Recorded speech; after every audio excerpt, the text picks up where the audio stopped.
folks? This is Omega Fred here, providing you with tips and wisdoms for escape from Tarkov. As always, if this video provides you with any content or any insight on how to survive raids or not get so frustrated that you delete your stash immediately after you die, go ahead and hit that like button. For future videos, hit the subscribe button as well. I typically stream on Twitch, mostly during the weekdays, like from 7 to 11, and often on weekends, pretty much in the morning. This video is a recap of the first week and a half, almost 2 weeks of patch 0.13. Whether you're new to the game or just looking to survive more raids so you can level up traders, this is the place to be. First, if you're new to Tarkov, great, keep going on. If you're not new to Tarkov, you can skip this section and go on to the next section. For those who are new, I have a couple of FYIs for you. First, you are going to die. You are going to die. You are going to die. You're going to die. And guess what? You're going to die again. If the name of the game is escaping, the inverse is also true. You're going to die a lot in this game. And it will get frustrating. This game can punish anyone. But the game is punishing because mainly there's no after death camera. And guess what? You lose all your stuff. And there's no guarantee, even with insurance, that it'll come back. With that being said, take a break from the game. If it's getting too much and you're like, man, I've spent 3 hours in this game and I haven't only got through one raid surviving, take a break. Go watch somebody streaming, read your favorite book. But by all means, take a break. Mental health is great and this game will destroy it if you keep playing. First tip, scab for dough, PMC for sure. You literally should be scabbing, literally, after every PMC raid. First of all, scabbing is free money. Free money. You survive, you take all those things out, provided that you have stash space afterwards, you get to take all that stuff out and sell it. 2, as you're scabbing and you see items that are unexamined and you can put them in your backpack or on you, do not examine them in raid. Once you get done with the raid, you transferred everything over, examine them. Your PMC gets that XP, so keep that in mind. Secondly, scabbing, besides being free money, this is how you learn how to play the maps better. You learn flow, you learn the different extracts, you learn what the top tier loot is, you learn what the low tier loot is. Scabbing gives you that capability. Now mind you, the queue times are longer and your scabbing will be longer because you don't have certain things that are necessary, such as the intelligence center up.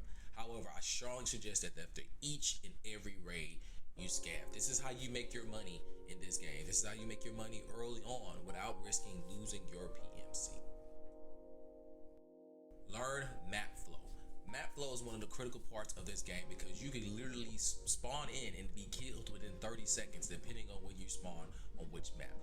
Get to know which places that PMCs are going. Get to know what areas of the map are hot zones. Because again, if you're in that hot zone and you just spawn in, guess what? You need to know how much time you need to get up out of there or get what you need to get done, get out. Each map has hot zones, several. And in future videos, I'll kind of go over them and kind of what your thinking should be depending on what spawn you get at the beginning of the map.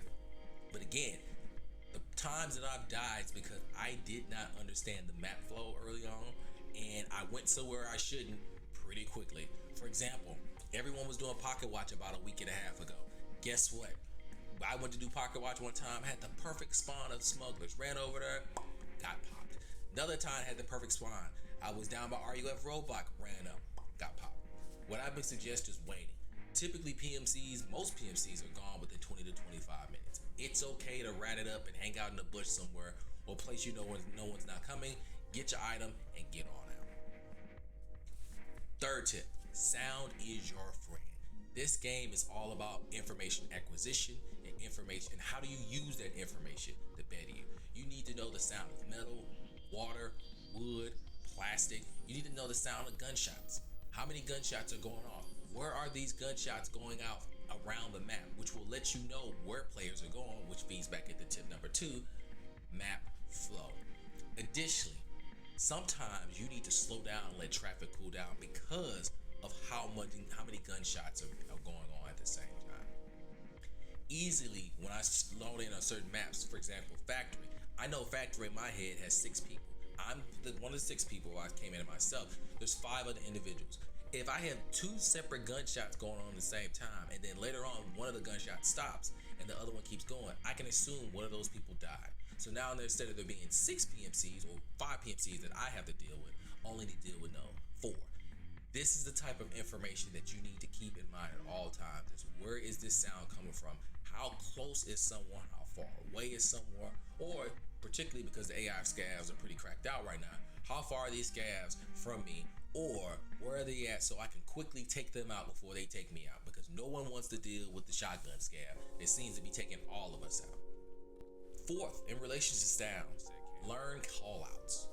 Watch different Twitch players, which different YouTube people, on what callouts are. But if you're playing with a team, get to learn your callouts and make up callouts. For example, if you have EOD version, which is the Eggs of Darkness, you can go offline and play with your team and develop specific callouts. So that way you're not walking around woods and say, hey, there's somebody over there, or there's somebody behind that tree. Which tree? Woods has over 100 trees. So it's important that you specify with your comms. Hey, there's a guy over there at 3 o'clock. Or I see a guy running from right to left at 11 o'clock. This gives your team different information, and then they can act appropriately. Fifth tip, live off the land. During early wipe, I tend not to buy armor. I tend not to buy guns. I try to use the guns that are being provided to me in the game, whether it's picking up from dead PMCs, taking out PMCs, or even as a scav, finding different guns in the game that are in good condition because I've checked different caches, and then using them on my PMC. Again, this is early run, so most people running level 2, level 3 armor, mostly level 4. By next weekend after next, we're dealing with 4 level 5. So again, this is a great opportunity for you to save money by living off the land. You should not be buying new guns every single time if you're finding great guns in the game. Sixth, level up traders, specifically which traders and which order. You have to look at the number and what is required for them, i.e. the money that is sold, how many missions you need to complete, and what's your level before you can able to level them up. Typically, my best buddy is Peacekeeper. That's the number one because off top, I'm able to buy a silencer for usually 5.56 guns that I utilize. Second is Mechanic, and there's certain things that certain traders take that others do not. For example, most of your barter items, Therapist is going to take. Most of the guns, Mechanic is going to take. However, when you need to sell clothing, Ragman is the best person. But everyone has an option, an alternative that you can go to sell things specifically. So always think of when you're leveling up your traders, not just, I have to spend money with them. It also costs when you sell things back to them. That helps you gain the millions of dollars that you need to spend with them in order to unlock that portion of leveling them up. Seventh, easy XP. Do your dailies. Typically what I do is I like to do the find and transfer ones because I keep a lot of stuff in my junk box. It's easy XP. I'll save some extra cash and kind of reset or replace some of my missions to get the refine to replace. However, I do not do that when it seems to take down certain traders which are harder to get up, i.e. Jaeger. So I tend to leave those, if it's going to take his charisma down with him, I leave those pretty much up on it. But anybody else, I try to reset so I can get the easy ones and find and transfer. Not saying eliminating scavs is hard, but typically you'll get a mission that says you got to eliminate Rashala with like a rifle. That may not happen depending on what's the spawn rate of Rashala. So easily keep that junk, put it in the junk box, use the find and transfer. That way you can get easy XP and level up faster. The eighth tip I have for you is hindsight is 2020. Get a recording software. Record your raids. Record what you're doing. Analyze how you survived. Analyze how you passed away. Again, I know everywhere in Tarkov where I died because again, I replayed it and say, hey, I could have did this better. 80% of the time, I would say those are legit deaths because either I didn't do the right thing or they did the right thing. 19% of those are just because Tarkov's netcode, again, beta, is kind of wonky at times. I can honestly say because I played the game long enough, 1% it's probably the cheaters. 1%. So don't get confused by people saying there's cheaters everywhere.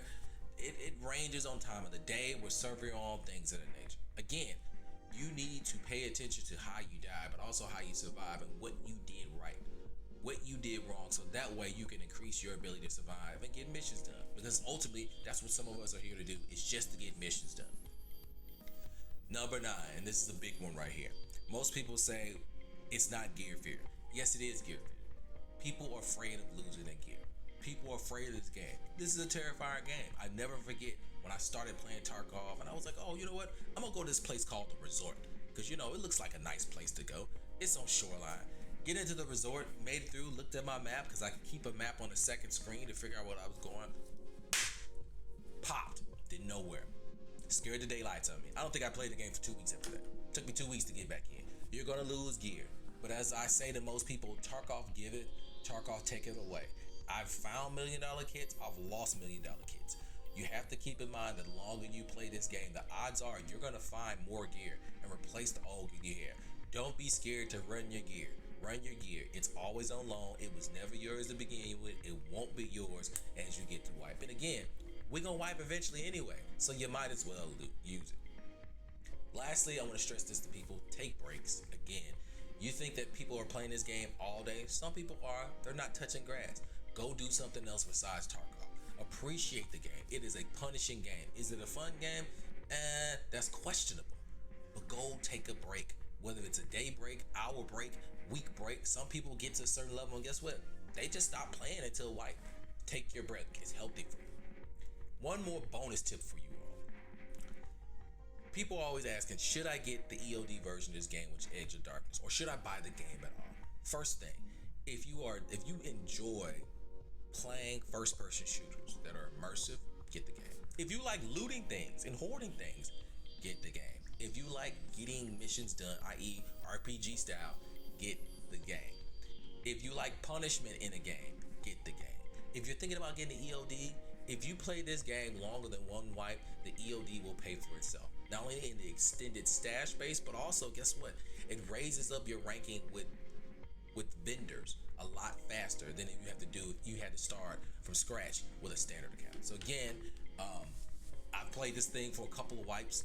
EOD version definitely has benefited. I've had a couple buddies who play with me as well. So it's been a great investment in the game long term.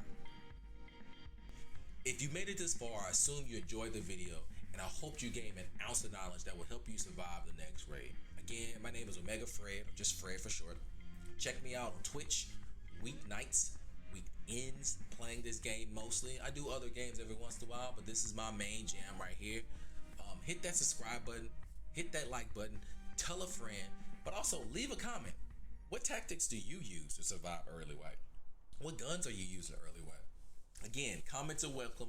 Haterism is not. Till next time, keep it zesty.